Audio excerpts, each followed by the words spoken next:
गिरिडीह जिले का स्वास्थ्य महकमा बीते 5 साल से कोमा में चला गया है। महकमे के किसी अंग में कोई हरकत ही नहीं है और हम ऐसा इसलिए कह रहे हैं, इसे समझने के लिए आपको गिरिडीह जिले के गावा प्रखंड के मालडा पंचायत का रुख करना होगा। मालडा पंचायत में 5 साल पहले ही करोड़ों की लागत से उप स्वास्थ्य केंद्र की बिल्डिंग बनकर तैयार है, लेकिन अब तक ये स्वास्थ्य केंद्र चालू ही नहीं हो सका है। अब ये चोरों का चारागाह भी बन रहा है। देखिए रिपोर्ट। नियत और जज्बा यानी इच्छा शक्ति हो तो खंडहर को भी महल बनाया जा सकता है। उसी नियत और इच्छा शक्ति पर फंगस लग जाए तो महलों को भी खंडहर बनते देर नहीं लगती। कुछ यही कहानी गिरिडीह जिले के गावा प्रखंड के मालडा पंचायत में बने उप स्वास्थ्य केंद्र की है। नियत और इच्छा शक्ति थी तो 5 साल पहले ही करोड़ों की लागत से चमचमाते उप स्वास्थ्य केंद्र की इमारत बनाई गई, लेकिन अचानक सिस्टम की नियत बदल गई तो 5 साल से बनी बनाई करोड़ों की इमारत को खंडहर बनने को छोड़ दिया गया।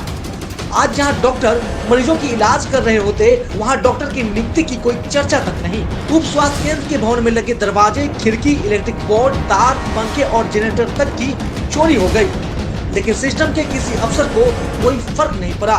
फर्क पड़ा तो उन गरीब और लाचार लोगों को, जिनके लिए सरकार के खजाने से उप स्वास्थ्य केंद्र के लिए पानी की तरह पैसे बहाए गए। जिन कमरों में मरीजों का इलाज होना था, वो कमरे चोर, नशेड़ियों और जुआरियों का चारागाह बन गया है। आज तक इस उप स्वास्थ्य केंद्र को चालू ना करवाने के कारण यहाँ जितना भी व्यवस्था था सब खत्म हो गया, सब चोरों ने चुरा लिया। अब ये केवल चोरों का, शराबियों का, जुआरियों का अड्डा बन करके रह गया है।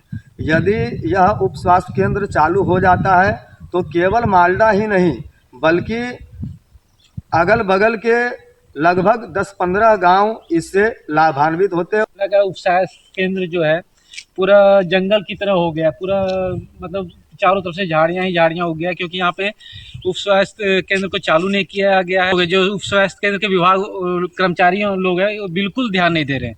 और यहाँ 10-20 हज़ार जो अगल बगल के गाँव वाले हैं उनके साथ में बहुत खिलवाड़ हो रहा है, जिससे इलाज करने के लिए लोगों को बहुत ही तकलीफ का सामना करना पड़ रहा है। रघुवर सरकार में ये भवन बना था। इन 5 सालों में 4 मुख्यमंत्री दिखे। इसी दौरान हेमंत सोरेन ने 2 बार सीएम पद की शपथ ली। हेमंत सोरेन ने अब 3री बार भी शपथ ले ली है। इंतजार की भी कोई सीमा होती है। लोगों के सब्र का बांध जवाब दे रहा है। दूसरी तरफ विभाग यही कहता है कि अब तक भवन उसे हैंड ओवर ही नहीं किया गया। शिकायत किए हैं जो वहाँ के प्रभारी रहे उनसे, जिला के जो संबंधित अधिकारी रहे उनसे भी शिकायत किए हैं। लिखित में आवेदन ग्रामीणों का हस्ताक्षर किया हुआ दिए हैं, परंतु उनसे यही एक उपाय आता है, उधर से जवाब आता है कि यह हस्तांतरण नहीं किया गया है। अब हम सब इस बहाना को नहीं स्वीकारेंगे। ग्रामीणों ने भी अब विभाग की नींद तोड़ने के लिए आंदोलन की चेतावनी दी है। वहीं गांवा के प्रभारी चिकित्सा पदाधिकारी डॉक्टर महेश्वरम ने कहा है कि पोलियो कार्यक्रम के बाद फुर्सत और मोहलत से बड़े अफसरों के साथ बैठक कर उप स्वास्थ्य केंद्र चालू किया जाएगा। अब देखना है कि विभाग उस बैठक की मोहलत निकालने के लिए कौन सी मुहूर्त तय करता है। गिरिडीह से टीवी 45 के लिए विकास सिन्हा की रिपोर्ट। इसी खबर पे और भी ज्यादा जानकारी के लिए हमारे सहयोगी विकास हमारे साथ फोन लाइन पे बने हुए, उनका रुख करेंगे। विकास, देखिए स्वास्थ्य व्यवस्था को सुधारने के लिए लगातार झारखंड सरकार की पहल भी रही है और सुधारने की कोशिश भी लगातार जारी रहती है, लेकिन इसके बावजूद भी कहा जाए तो स्वास्थ्य व्यवस्था में कहीं ना कहीं वो त्रुटि रही जा रही है। और गिरिडीह में भी एक ऐसा ही मामला देखने को मिला है जहां पैसे तो करोड़ों के तहत बहाए गए हैं, लेकिन अभी तक जो उप स्वास्थ्य केंद्र का जो बिल्डिंग है उसे चालू नहीं किया गया। क्या कुछ अपडेट, क्या कोई जनप्रतिनिधि उसे देखने नहीं पहुंचते हैं या अधिकारी अभी तक सोए हुए हैं? जी अंकिता, आपको बता दें कि 5 वर्ष पूर्व करोड़ों की लागत से मालडा उप स्वास्थ्य केंद्र का निर्माण किया गया था, लेकिन यहाँ पर डॉक्टरों की बहाली नहीं किया गया, जिसके वजह से यहाँ चोरों का अड्डा और लगे सामानों का जो है सो चोरी हो गया है। और इसके लेकर के जो है सो ग्रामीणों के द्वारा कई एक मर्तबा स्वास्थ्य विभाग को जानकारी दिया गया, लेकिन इस पर किसी तरह का कोई पहल विभाग के द्वारा नहीं किया गया, जिसके कारण पूरा उप स्वास्थ्य केंद्र खंडहर में तब्दील होते जा रहा है।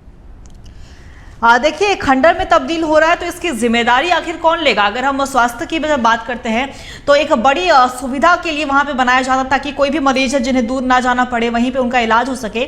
लेकिन जब एक नई बिल्डिंग जिसका निर्माण होता है, करोड़ों रुपए खर्च किए जाते हैं, वो खंडहर में तब्दील हो जाता है, यहाँ तक कि वहां पे चोरों का अड्डा भी रहता है, तो क्या किसकी जिम्मेदारी, क्योंकि अब अगर हम ग्रामीणों की जिस तरीके से बात हो रही है, आपने भी कहा कि ग्रामीण अब उग्र होते हुए नजर आ रहे हैं, तो फिर इसकी जिम्मेदारी कौन लेगा? जी, इसकी जिम्मेदारी तो स्वास्थ्य विभाग के साथ साथ यहाँ के जो विधायक हैं, सांसद हैं और लोकल जो भी जनप्रतिनिधि हैं, उनकी जिम्मेदारी बनती है कि ये स्वास्थ्य केंद्र को चालू किया जाए।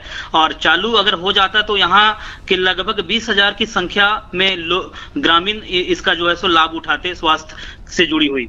लेकिन चालू नहीं होने की वजह से लोगों में रोष है और चालू करवाने के लिए उन्होंने काफी जो है मांग कर रहे हैं लगभग 5 वर्षों से। और उन्होंने अगर चालू गृह विभाग के द्वारा इधर नियर में अगर चालू नहीं किया गया तो उनके द्वारा जो है सो उग्र प्रदर्शन के साथ साथ आंदोलन किया जाएगा और स्वास्थ्य विभाग को जो है सो लिखित आवेदन देकर के जो है सो इसका कंप्लेन किया जाएगा।